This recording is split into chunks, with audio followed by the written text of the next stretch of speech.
Hey Pally, it's Isabel Harding. Today is Wednesday, November 15th, and on today's installation of InFocus, we have the Book Sync fundraiser, Friday's Turkey Feast, and Point B Poetry Jam, all coming up. But first, today's daily pic was sent in by Dante.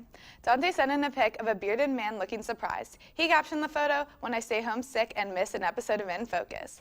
Thanks for that, Dante. If only everyone had that reaction if they missed an episode of InFocus. Remember, you can watch any episode or Cooking with Cooper on our YouTube channel.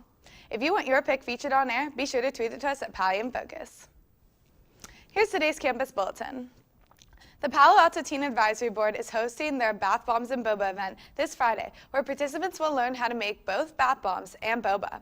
This fun takes place at Friday from 5 to 8 p.m. at the Teen Center in the Mitchell Park Library. Also on Friday, the Teen Arts Council is hosting their Point B Poetry Jam. Iambic Pentameter will flow this Friday from 7 to 9 at the Mitchell Park Community Center.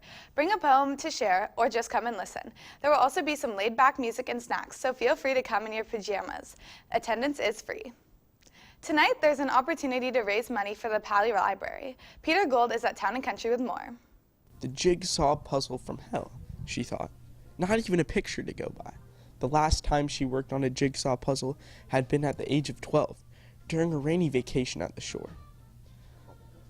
If you guys want a book like this, or any of these books, I recommend coming to the Pally Book Fundraiser from 4 to 7 p.m. after school today.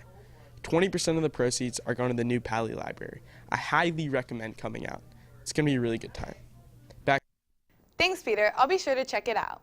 YCS continues their job supplies drives downtown streets team throughout this week. Supplies can be taken to room 215 and the drive ends this Friday, November 17th. Professor Fall Albrecht is a leading expert in wilderness medicine and survival who has recently published a book on the impacts of climate change on human health, will be speaking at the Future STEM Leaders Club. He will be speaking to the club today in room 805 during lunch. And if that isn't enough, Future STEM Leaders Club will supply pizza. Tomorrow, JV Girls Boys and Varsity Girls Boys swim team will have a meeting at 2:40 p.m. on the Pally pool deck. This Friday, November 17th, is Pally's annual Turkey Feast. The feast is put on by the PTSA and is a Pally tradition. Students can dine on a traditional turkey feast by donating 3 cans of food plus $2 or $5 in cash.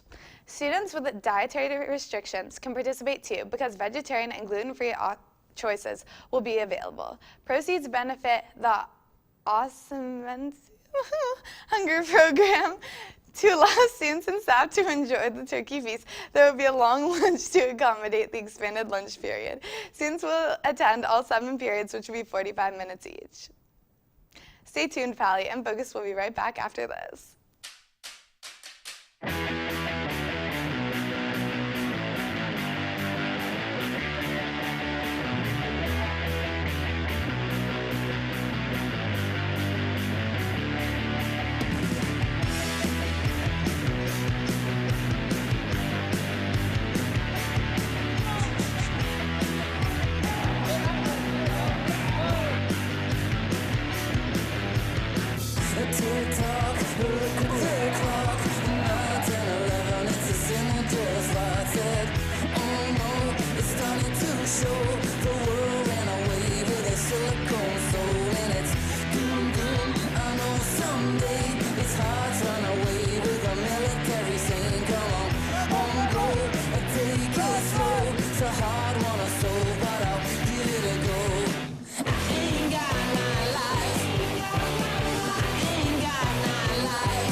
Today is our first installment of this month's What Do You Think? Nora sat down with Pally students to talk about their views on gun control.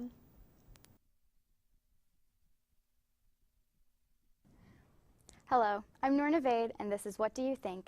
Today, we will be jumping into a topic that has made the news in recent weeks. The gun control debate can get complicated as we weigh constitutionality and the freedom to bear arms with attempts at regulating gun ownership. Ben Franklin once said, "Those who would give up essential liberty to purchase a little temporary safety deserve neither liberty nor safety." This quote illustrates the essence of the gun control debate. Where is the line between the liberty of gun ownership and the safety of the public drawn? First, a little background. Gun violence in the United States is a major national concern that results in tens of thousands of deaths and injuries annually. No other developed country in the world has anywhere near the same rate of gun violence as America does. This is shown in this graphic published by Vox News. In terms of more recent news, on October 1st of this year, gunman Stephen Paddock opened fire on a crowd of concertgoers at the Route 91 Harvest Music Festival on the Las Vegas Strip in Nevada, leaving 58 people dead and 546 injured. Paddock owned 47 guns and had 23 in his hotel room that night. Even more recently, last Sunday on November 5th, 26 people were killed when Devin Patrick Kelly opened fire at the First Baptist Church in Sutherland Springs in Texas, and 20 others were wounded. The Texas store where the gunman bought 2 of his 4 guns said he passed his background checks before he made the purchases, even though federal law mandates that he should have been barred from owning 2 firearms during the accounts of two domestic violence. After leaving the church, a private gun-owning citizen shot Kelly twice, injuring him before he took his own life. Pro-gun advocates cite that this incident of a good guy with a gun shows how firearms in the hands of trained and concerned citizens can help contain gun violence and save lives. Data from Gun Violence Archive also shows that more than 11,650 people have died from gun-related violence so far this year, and more than 23,500 others were injured. And just today, as this show is being taped, another incident of gun violence has just occurred at Rancho Tajama Elementary School, north of Sacramento. At the time of this taping, 5 people were pronounced dead, including the shooter, and at least 10 were hospitalized. Guns are not only used for violence against the innocent. According to the GOA, Gun Owners of America, and an organization that lobbies support for gun owners in America, guns are used more than millions of times a year by law-abiding citizens in self-defense. The Second Amendment in the Constitution states that the right to bear arms, the right of the people to keep and bear arms, shall not be infringed. So possession of guns is not illegal. According to the Washington Post, however, for every gun used in self-defense, 6 are used to commit crimes. Their statistics sharing approximately 100,000 use of guns per year, although this figure includes people shooting at others while mistakenly thinking of them as a threat. We put out a poll 2 weeks ago to get an idea of what students thought about this issue. We asked, should stricter gun control laws be enforced in the U.S.? 60% of the responses from Pali students said yes, while 40% replied no. I'd like to welcome our guests today. First, we have Varun Ditta. Varun is a senior here at Pali, and he is a soldier in the Army National Guard and has lots of first-hand experience with guns. He does not agree with enforcement of more gun control laws in the United States. Next, we have Allison Brand. Allison is a sophomore here at Pali, and she believes that more gun control laws should be enforced. Finally, we have Nora Bajor, who is a freshman here at Pali, and she also believes that more gun control laws should be enforced in the USA. So let's start with the first question. I want to get an idea of what your opinions are. So do you think that gun control laws would reduce gun-related violence? Why or why not? So who'd like to start that? Yeah. So, I think that it definitely would reduce gun-related violence, because right now it's really easy for someone to just go and purchase a gun, and not all stores have background checks. And while some people say that if guns were illegal, then criminals would still get it, but it's actually a lot harder to get guns off the black market because you have to keep it hidden and everything, so it'd be way more expensive. And if you have the money to do that, then I think you'd use it for something else.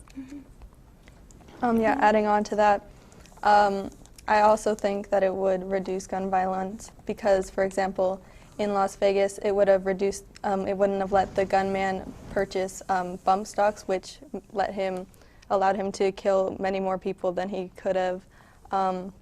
Also, in the Texas shooting, he shouldn't have been allowed to buy guns because he had a history of domestic violence. Okay. So, in my opinion, a lot of legislation that's aimed at curbing gun violence, it doesn't actually target the problem. So I think probably one of the biggest examples is suppressors. When you actually look at data about suppressors, you realize that a lot of arguments made about them actually turn out to be untrue. We can go more in depth if you guys would like. But if we want to truly target gun violence, I think other legislation that's concerning, for example, the police, would be more effective. Interesting thoughts. Thank you guys. So that's all the time that we have for today's installment. Tomorrow we will explore this topic more in depth. I'm sure we are all really looking forward to that. So until then, back to you. Well, that does it for us today. Remember, you can get the latest news from InFocus anytime, anywhere by checking us out at www.infocusnews.tv or find us at InFocus News on Instagram and Facebook, and follow us at Pally InFocus on Twitter and Snapchat. Until next time, have a great day, Pally. 今この同じ瞬間共有してる